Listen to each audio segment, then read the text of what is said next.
में इरशाद फरमाता है, वल्लज़ीन जाहदू फ़ीना लनहदियन्नहुम सुबुलना, वो लोग जिन्होंने मेरे रास्ते में कोशिश की, लनहदियन्नहुम सुबुलना, अल्लाह फरमाता है ज़रूर हम उनको अपना रास्ता दिखाएंगे। जिन्होंने हमारे रास्ते में कोशिश की, अल्लाह फरमा रहा है ज़रूर हम उनको रास्ता दिखाएंगे। ये महफिल गौसे पाक की है, ज़रा आप सुने, और सुना भी आपने होगा, और हुजूर गौसे आज़म की तालीमात को पढ़ें तो यकीनन आप उनको वो पाएंगे कि आपने अल्लाह की राह में कोशिश की। जब हुजूर गौसे आज़म ने बारगाह रब्बुल इज़्ज़त में कोशिश कर ली, तब अल्लाह तबारक व तआला ने गौसे आज़म को अपना रास्ता अता फरमाया। अपना रास्ता हदीस कुदसी के अल्फाज हैं। हदीस कुदसी, आज हम करामतें बयान करते हैं ना, तो कुछ लोगों के मिर्चें लगती हैं, मिर्चें हरी वाली भी नहीं, लाल वाली लगती हैं, करामतें इनकार करते हैं करामतों का। आओ हदीस कुदसी बताऊं। हदीस कुदसी से साबित है कि हुजूर गौसे आज़म क्या हैं और तमाम औलिया इकराम की अज़मत व शान का क्या मकाम है। हदीस कुदसी गौसे आज़म फरमाते हैं, गौसे आज़म गुन्नियतुत तालिबीन में, फुतूहुल गैब में गौसे आज़म सरकार फरमाते हैं, क़ाल अल्लाहु तबारक व तआला, अल्लाह ताला ने अपनी बाज़ कुतुब में फरमाया। बारी ताला ने क्या फरमाया? या इब्न आदम, ए इब्न आदम, इन्नी अनल्लाहु, बेशक मैं अल्लाह हूँ, ला इलाहा इल्ला अना, मेरे सिवा कोई इबादत के लायक नहीं। अल्लाह फरमाता है मैं अल्लाह हूँ, मेरे सिवा कोई इबादत के लायक नहीं। अक़ूलु लिश्शै, मैं जिस चीज़ से कहता हूँ कुन, हो जा, फयकून, तो वो हो जाया करती है। अल्लाह फरमाता है मैं जिस चीज़ से कहता हूँ हो जा, फयकून, तो वो हो जाया करती है। आगे अल्लाह रब्बुल इज़्ज़त इरशाद फरमाता है, अतानी, ऐ मेरे बंदे मेरी फर्माबरदारी कर, मेरी इताअत व बंदगी कर। अजअलका, जब तू मेरी बंदगी कर लेगा, अजअलका, तो मैं तुझे ऐसा बना दूंगा, तक़ूलु लिश्शै, फिर तू किसी चीज़ से कहेगा कुन फयकून, तो वो चीज़ भी हो जाएगी। वो चीज़, अरे सुभान अल्लाह बोल दो भाई हदीस में, वो चीज़ भी हो जाएगी। अब बताएं गौसे आज़म ने क्या पूरी ज़िंदगी रब की इबादत नहीं की है? आपने तो एक वज़ू, इशा के वज़ू से फजर की नमाज 40 साल मुसलसल अदा की है। अबुल फथ फरमाते हैं 15 साल तक मैंने देखा गौसे आज़म को कि इशा की नमाज पढ़ने के बाद हुजरे में जाते और पूरी रात में एक कलाम पाक ख़त्म करने के बाद फजर की नमाज में आते। अबुल फथ फरमाते हैं गौसे आज़म ने 15 साल मुसलसल इशा की नमाज के बाद हुजरे में जाकर सोए नहीं, न दिन को सोते थे न रात को सोते थे। 15 साल तक इशा की नमाज के बाद एक रात में एक कलाम पाक आपने पूरा पढ़ा। आप बताएं 15 साल में कितने दिन होते हैं? 365 के हिसाब से 15 से गुणा करेंगे, जितने दिन होंगे गौसे आज़म ने हर दिन की, हर रात में, एक रात में एक कलाम पाक मुकम्मल पढ़ा है। ये गौसे आज़म की शान है। गौसे आज़म की करामतों का इनकार करने वालों, तुम्हें गौसे आज़म की भनक भी नहीं लगी, तुमने अभी कुरान भी नहीं पढ़ा। बुखारी बुखारी करते हो, बुखारी पढ़ी भी है तुमने? एक मौलवी मुझसे कह रहा था मौलाना बुखारी में हदीस है। मैंने कहा ज़रा बुखारी का नाम बता। बुखारी बुखारी तो करता है, बुखारी का नाम बुखारी नहीं है। ये तो बुखारी इमाम बुखारी की निस्बत से हम कहते हैं, असल में उसका नाम बुखारी नहीं है।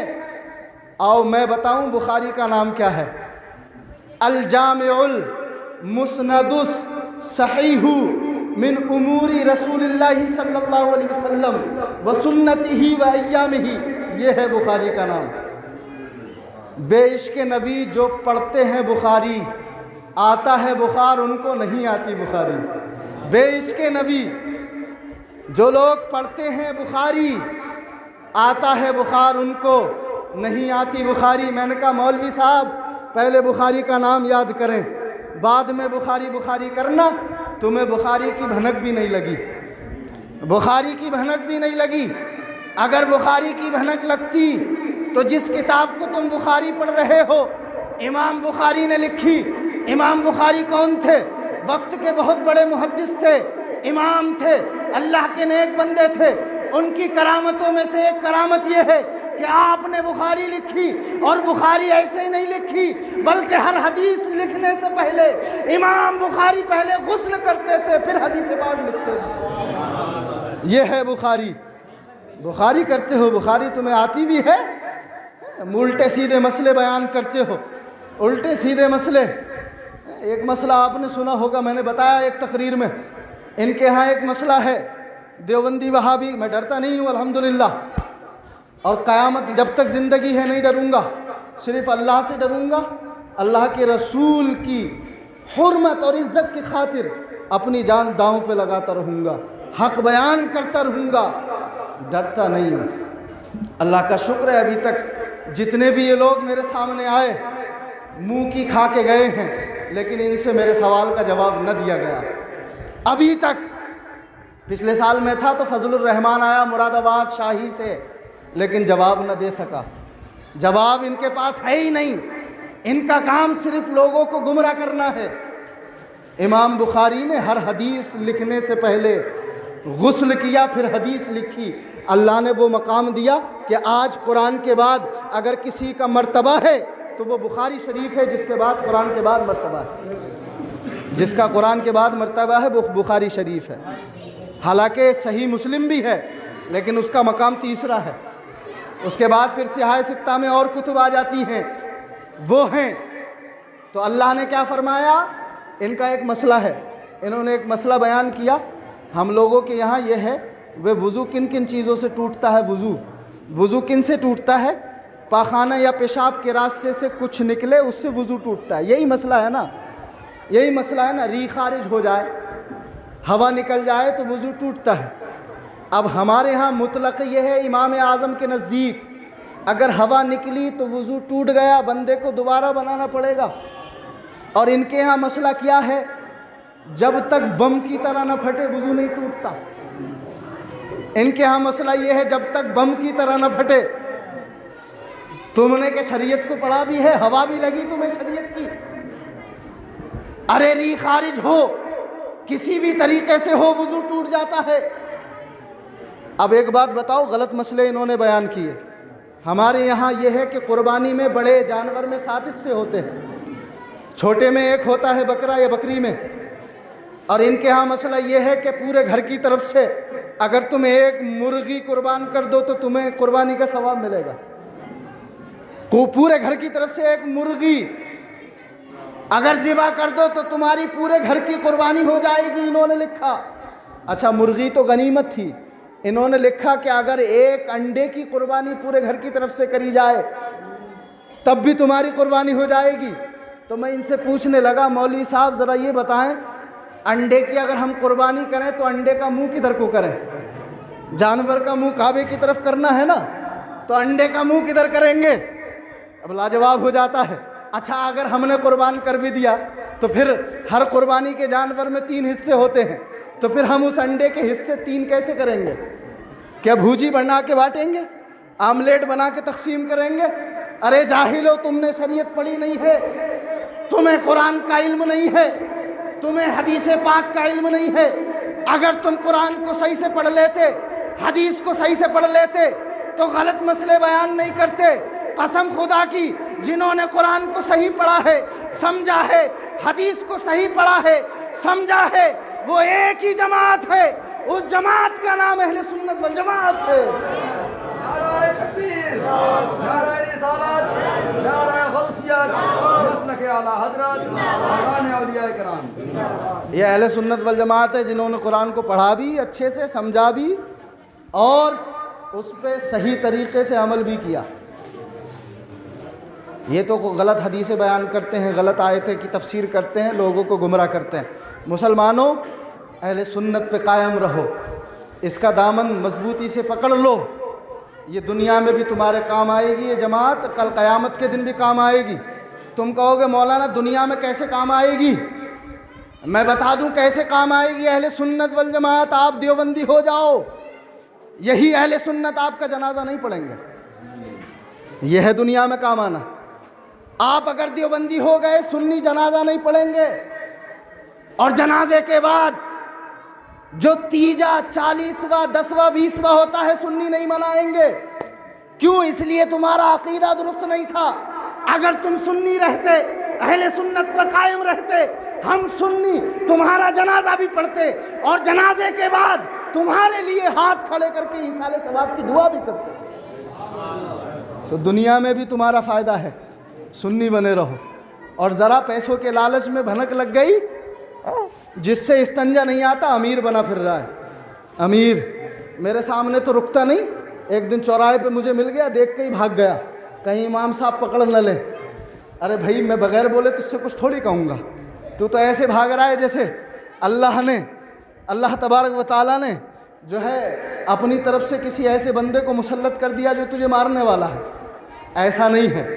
अगर तू गलत बोलेगा तेरी ज़बान हम पकड़ेंगे, अगर तू कुरान और हदीस की खिलाफ बातें करेगा तेरा गला हम पकड़ लेंगे, तुझे छोड़ेंगे नहीं। इसलिए नबी की शान कुरान ने बयान की है, जो शान नबी की है कुरान ने बयान की है। औलिया इकराम की अजमतों को कुरान बयान कर रहा है। अगर तू डींगे मारेगा, अगर तू गुस्ताखियाँ करेगा, अजमतों को कम करेगा, तो तेरे कम करने से अजमतें कम नहीं होंगी, शान औलिया इकराम कम नहीं होगी, नबियों की शान कम नहीं होगी। लेकिन अगर हमारे सामने करेगा तो कसम खुदा की तेरा सीना पकड़ लेंगे और तुझसे जवाब लेंगे। तू बता कुरान की कौन सी आयत है जिसमें लिखा है औलिया को नहीं मानना चाहिए? कुरान की कौन सी आयत है जिसमें नबी के इकराम की ताजीम को नहीं लिखा हो? बता। तू दिखा नहीं सकता, इसलिए नहीं दिखा सकता कि अल्लाह ने 30 पारों में कोई आयत ऐसी नहीं बनाई जिसमें हुजूर का अदब ना हो, बल्कि 30 के 30 पारे रसूल अल्लाह के अदब से भरे हुए हैं, रसूल अल्लाह के अदब से हैं। हम छोड़ेंगे नहीं। हमारे सामने गुस्ताखी करेगा, सीने पर चढ़ के तेरे बार करेंगे। तूने समझा क्या है? वो शेर रजा बन के गुर्रा रहे हैं कि नदवा के लंगूर थर्रा रहे हैं। न खंजर उठेगा न तलवार इनसे, ये बाजू मेरे आजमाए हुए हैं। औलिया इकराम की शान में तौहीन करने वालों, जो करता है उनकी अजमत की वजह से 11वीं शरीफ कसम खुदा की उसके घर से बलाओं का खात्मा हो जाता है।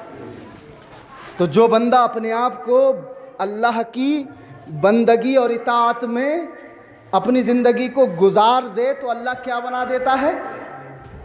अल्लाह फिर वो मकाम दे देता है। फिर वो बंदा, पहले तो रब कहे ना किसी चीज़ को, रब कहता है कुन। रब ने दुनिया बनाई, कहा कुन फयकुन, तो दुनिया बन गई। ये रब का खासा है। लेकिन अल्लाह ने खुद फरमाया जो मेरी बंदगी कर लेगा, इबादत और रियाजत में कामिल उतरेगा, मेरी आजमाइशों पे पूरा उतरेगा, फिर उसे मैं वो मकाम दे दूंगा। फिर वो किसी भी चीज़ से कहेगा कुन फयकून, तो वो चीज़ हो जाएगी। अब गौसे आज़म की करामतों पे जाओ। गौसे आज़म मुर्दों को ज़िंदा कैसे करते थे? अल्लाह के हुक्म से करते थे। हमारे पास दलीलें हैं। गौसे आज़म उनको अल्लाह ने वो मकाम दे दिया। जब अल्लाह की फरमाबरदारी गौसे आज़म ने की, बंदगी कर ली, तो रब ने वो मकाम दे दिया।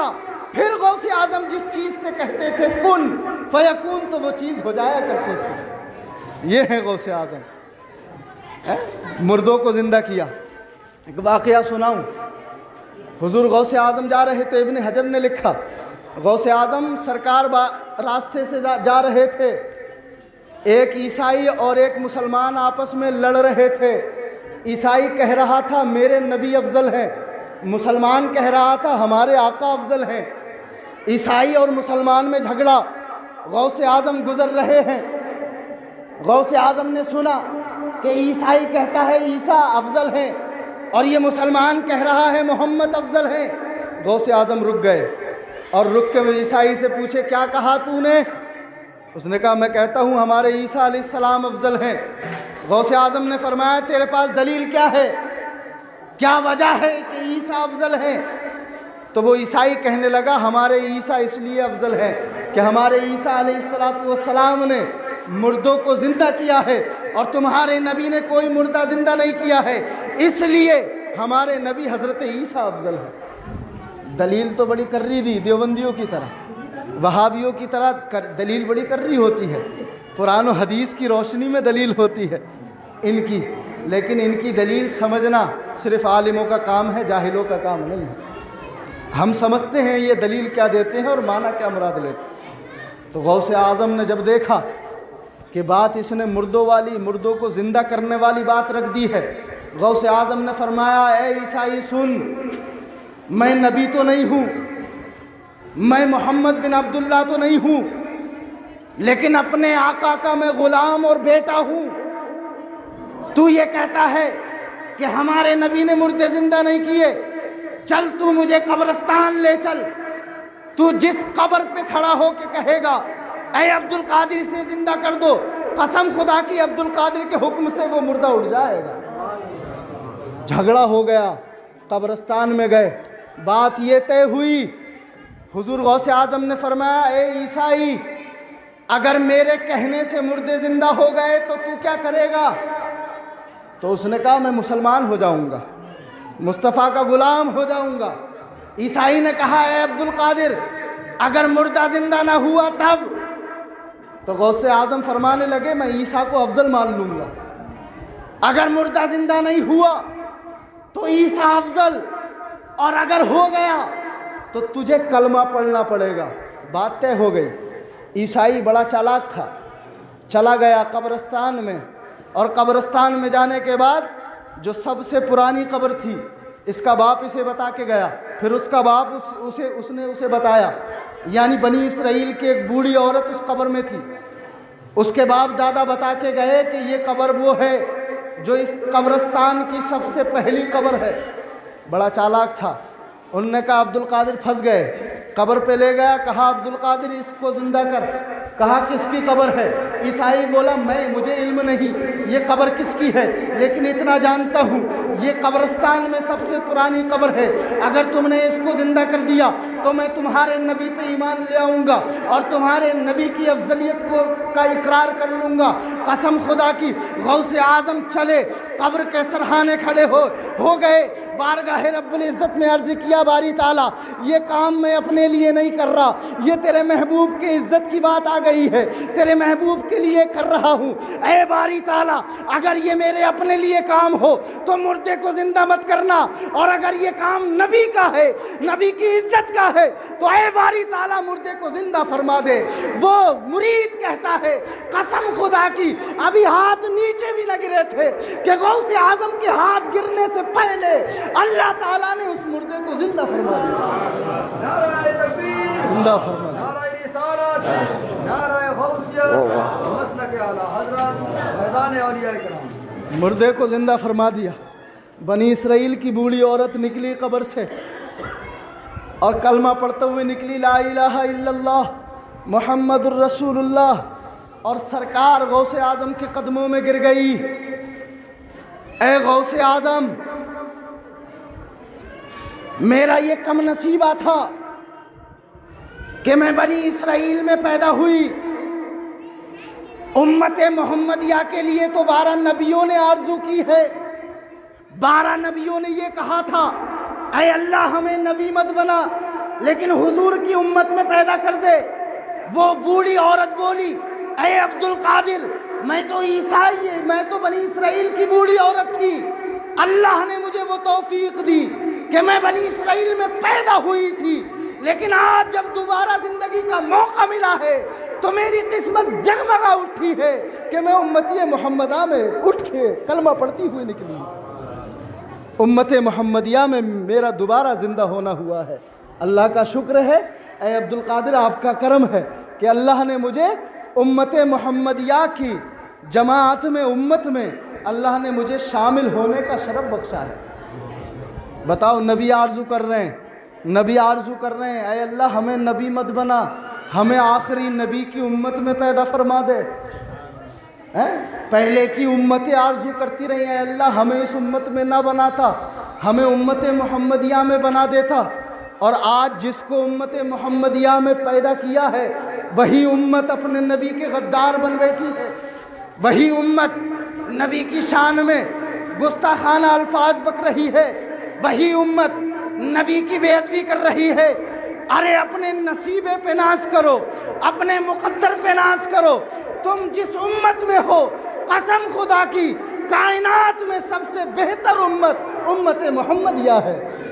कुंतुम खैरा उम्मतिन उखरिजत लिन्नास, अल्लाह ने फरमाया मैंने तुम्हें बेहतरीन उम्मत पैदा किया है। बेहतरीन नबी आरजू करे जिस उम्मत की, उसका मामूली मकाम नहीं होगा। मकाम बहुत है तो अपने नबी के बन जाओ। कभी गुस्ताख मत बनना, कभी बेअदब मत बनना, वरना दुनिया में भी फैज़ से महरूम रहोगे और कल क़यामत के दिन भी नबी की शफाअत से तुम महरूम रहोगे। नबी की शफाअत से कल क़यामत के दिन महरूम रहोगे। तो इसलिए जहाँ तुम हो वहीं रहो। पैसों के लालच में ईमान को मत बेचना। ये गौसे आदम है। गौसे आदम की करामत आपने सुनी ना। गौसे आदम मुर्दों को जिंदा कर देते थे। एक आपने सिलसिला सुहरवर्दिया सुना होगा। सिलसिला सुहरवर्दिया हुजूर गौसे आदम के ज़माने से चला है। इसके बानी हैं अबू नजीब सुहरवर्दी। इनके एक भतीजे हैं शेख शिहाबुद्दीन सुहरवर्दी। अबू नजीब का जो सिलसिला है, सिलसिला सुहरवर्दिया, ये हुजूर गौसे आदम के ज़माने का है। इनके भतीजे हैं शिहाबुद्दीन सुहरवर्दी। इन्होंने उलूम अक़लिया और नक़लिया हासिल कर लिए, यानी दीन का इल्म पढ़ लिया, कुरान का इल्म भी पढ़ लिया, हदीस का भी पढ़ लिया, तफसीर भी पढ़ ली, सारे उलूम इन्होंने पढ़ लिए। अब फैज़ हासिल करने के लिए अबू नजीब सुहरवर्दी शिहाबुद्दीन का हाथ पकड़ के और सरकार गौसे आदम की बारगाह में ले जाते हैं।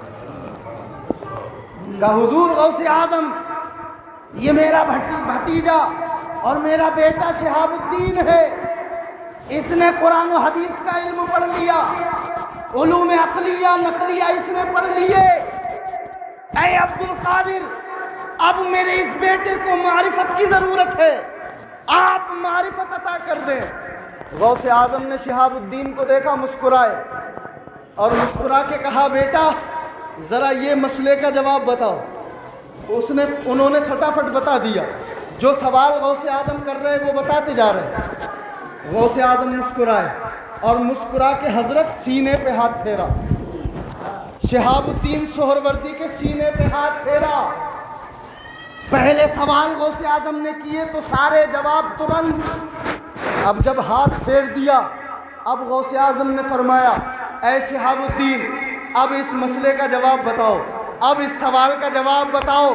तो शिहाबुद्दीन कहते हैं कसम खुदा की, ऐ अब्दुल कादिर, जब तक आपने हाथ नहीं फेरा था तमाम उलूम मेरे जहन में थे, लेकिन जब आपने हाथ फेर दिया तमाम उलूम का सफाया हो गया। तमाम उलूम का सफाया। कहने लगे हुजूर अब तो मैं आलिम भी नहीं रहा, पहले तो आलिम था, तफसीर करने के लायक था, आपका हाथ सीने पे लगा, सारा भूल गया हूँ। गौसे आजम करम कर दे। गौसे आजम मुस्कुराए, जवाब सुने कितना प्यारा जवाब। मुस्कुराए और मुस्कुरा के फरमाया बेटा परेशान ना हो, जब किसी तख्ती पे कुछ लिखा जाता है तो पहले लिखे हुए को मिटाया जाता है, फिर लिखा जाता है, फिर लिखा जाता है। फरमाया तेरे सीने पे जो उलूम लिखे थे मैंने उसे मिटा के अब मारिफत लिख दी है, अब तू जमीन की तरफ देख। शिहाबुद्दीन ने जमीन की तरफ देखा तो तहतुस्सरा नजर आया। जब आसमान की तरफ दिखाया शिहाबुद्दीन ने नजर उठाई तो कसम खुदा की काबा कौसैन और ला मकाम और मंजिलें देख रहे हैं। नाराए तकबीर, नाराए रिसालत, नाराए गौसियत, मसलक आला हज़रत, फैज़ान औलिया। यह है गौसे आज़म। हाथ फेर के फिर जब अता की ना मारिफत, दोबारा हाथ फेरा दोबारा, तो सारे उलूम आते रहे, मारिफत भी आ गई, सारे इल्म आ गए। फिर आप ज़मीन की तरफ अगर नज़र डाल रहे हैं तो सातों ज़मीन तहत तो सरा देख ले रहे हैं। जब आसमान की तरफ नज़र जा रही है तो कसम खुदा की काबा कौसैन पे नज़र पड़ रही है। ये गौसे आज़म है, जिसे अता कर दें, जिसे अता कर दें तो वो भी अल्लाह की बारगाह में मुकर्रब हो जाया करता है। सिलसिला सुहरवर्दिया के ये इमाम शेख शिहाबुद्दीन सुहरवर्दी, आपने सुना गौसे आज़म ने क्या कहा? गौसे आज़म ने, और शुरू में अल्लाह रब्बुल इज़्ज़त ने जब वो मकाम दे दिया तो गौसे आज़म ने फरमाया था, कदमी हादिही, ये मेरा कदम हर वली की गर्दन पर है। गौसे आज़म ने फरमाया, एक रिवायत है कि जुनैद बगदादी गौसे आज़म से 250 साल पहले बगदाद में आए, 250 साल पहले, अभी गौसे आज़म आए भी नहीं थे दुनिया में। 250 साल पहले जुनैद बगदादी का जब बगदाद की तरफ से गुजर हुआ, जैसे ही कदम रखा सर को झुका लिया, गर्दन झुका ली। मुरीदों ने अर्ज किया है जुनैद बगदादी मामला क्या है? जैसे ही इस सरजमीन पे आप गुजरे, आपने सर झुकाया, गर्दन झुकाई, मामला बताएं, समझ में नहीं आता। जुनैद बगदादी लिखते हैं और कहते हैं, ऐ मेरे मुरीदो, मैंने सर इसलिए झुकाया है, गर्दन इसलिए झुकाई है कि 250 साल के बाद एक अल्लाह का वली आएगा जिसका नाम अब्दुल कादिर होगा, जो गौसुस सकलैन के नाम से जाना जाएगा। वो जब ज़ात आएगी बगदाद में, जब वो कहेगा कि मेरा कदम तमाम वलियों की गर्दन पर है, जिसने सर झुका लिया वो वली होगा, और जिसने तकब्बुर में सर नहीं झुकाया अल्लाह उससे विलायत को सल्ब कर लेगा। बोले जो जुनैद को विलायत प्यारी है इसलिए सर को झुका लिया।